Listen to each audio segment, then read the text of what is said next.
What's going on, guys? I'm JAlLED. Shout out to everyone that's tuning in.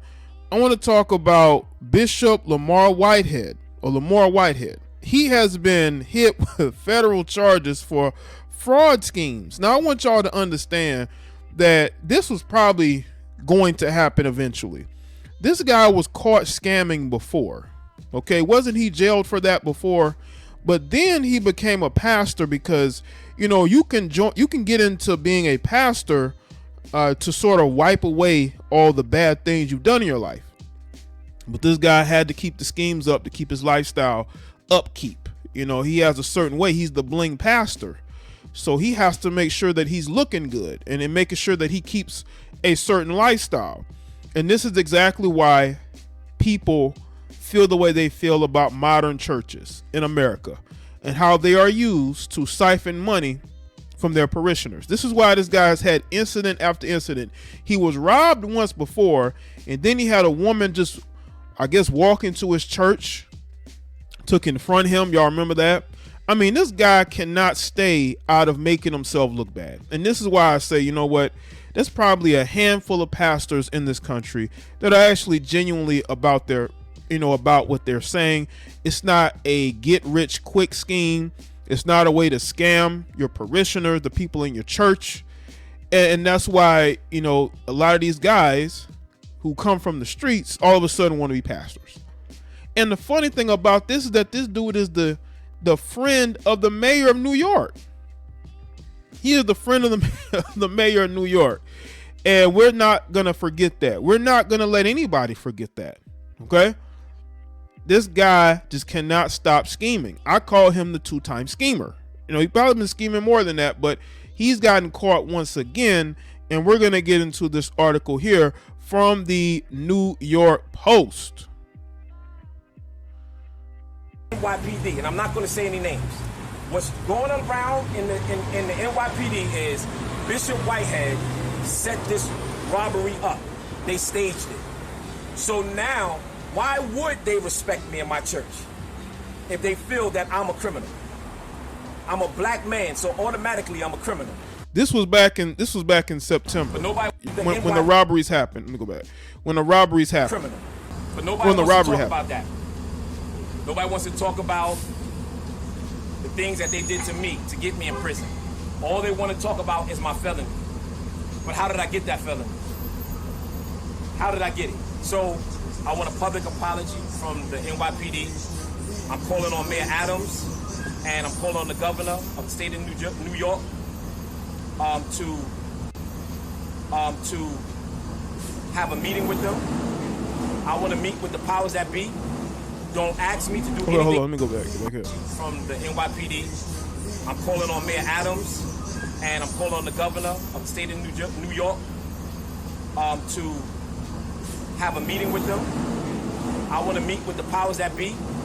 Don't ask me to do anything community until y'all meet with me. And I'm going to keep pushing this because y'all illegally detained me because I'm a black man. That's the only reason why they did it.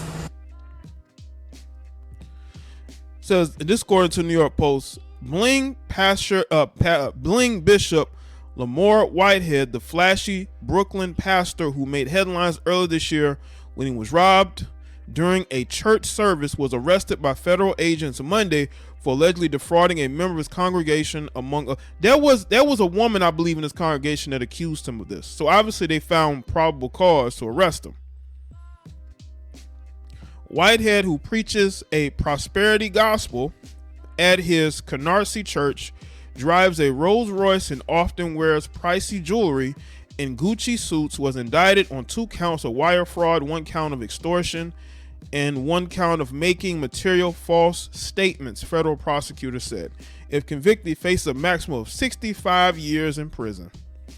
The feds allege Whitehead scammed one of his parishioners out of $90,000 of her retirement savings by promising to use the cash to buy her a home, instead blowing it on luxury goods and clothing, according to that. These guys have absolutely no shame.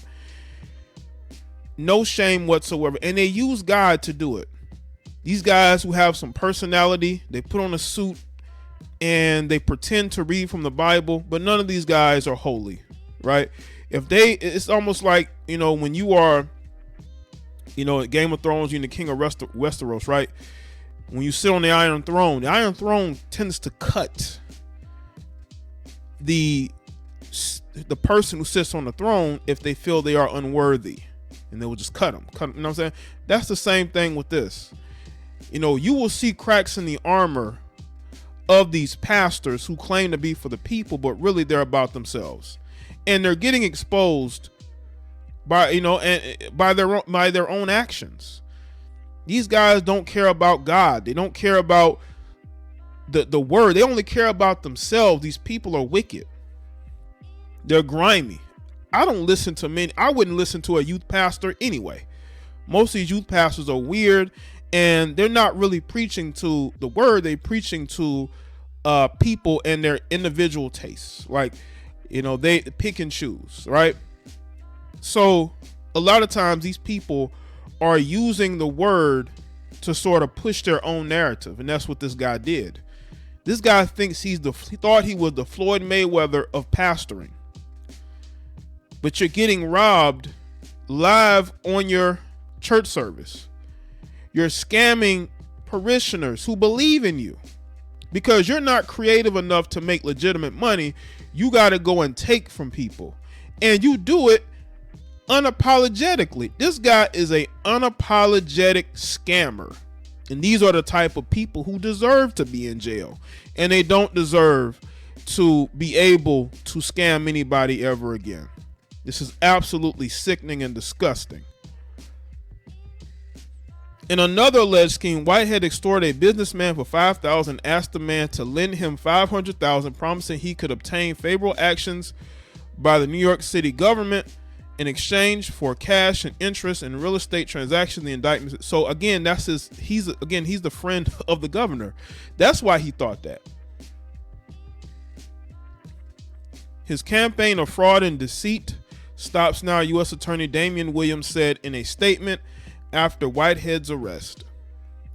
If you're willing to attempt to attain funds through false promises or threats, the FBI will ensure that you are made to face the consequence for your actions. In our criminal justice system, the FBI Assistant Director Michael J.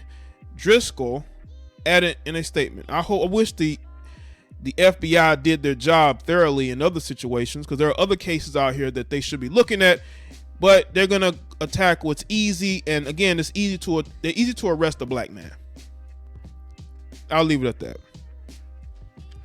Whitehead drew widespread media attention on July 23rd when 3 suspects burst into his church, Leaders of Tomorrow International Ministries, during a live stream service and robbed him at gunpoint for jewelry estimated up to $1 million. 2 men, Jawan Anderson and Saquon Pollock, both 23, were charged in the Brooklyn federal court for the brazen stick-up. Their trials are scheduled to begin early next year. The flamboyant pastor has had ties to Mayor Eric Adams since at least 2013 and also made headlines in May when he tried to negotiate the surrender of an accused subway shooter and claimed to have spoken with Hazener while the suspect was on the loose. Whitehead was convicted of identity theft charges brought by state prosecutors in 2006 for using the personal information of several people to buy cars and motorcycles. His sentence was up to 30 years in prison, but was released for good behavior in 2013. Whitehead, who currently faces a number of civil suits, launched an unsuccessful campaign for Brooklyn Borough President in 2021, and one of his former campaign workers now claims he stiffed him out of $56,000. This guy lived a house of cards type life. Whitehead called the campaign worker suit frivolous. His attorney, Dawn Florio, said her client was innocent of federal charges. Bishop Lamor Whitehead is not guilty of these charges, Florio said in a statement. He will be vigorously defending these allegations. He feels that he is being targeted and being turned into a villain from a victim. Well, good luck with that, because the government is not going to go through this if they don't have evidence, and they're going to present that evidence, and it's going to make him look bad.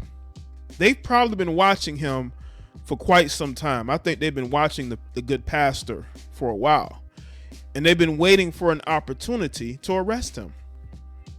This isn't the FBI is not going to just decide a few days ago, a few weeks ago, a few months ago to launch investigations. They've been watching him probably for years. And he just was so slippery, he was able to get away with it. But I think he's become brazen himself to where he started to take money from this person, that person. They look at his finance, they look at what he's paying for.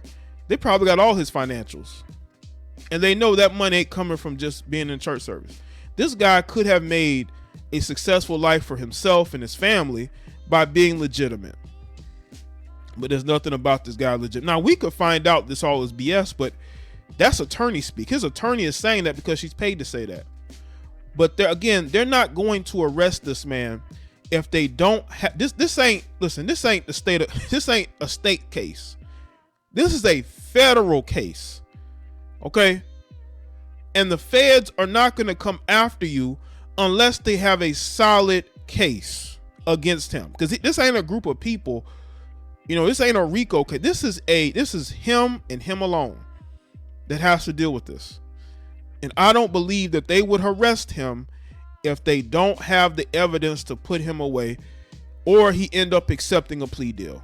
But because he was already jailed for theft charges, it's going to be very difficult for him to get a good deal this time around. Unless he can tell on somebody, but ain't nobody to tell on. So let me know in the comment section below. Let me know your thoughts. Like this video and share it. Follow me on Facebook, Twitter, and Instagram, and I'll see y'all next.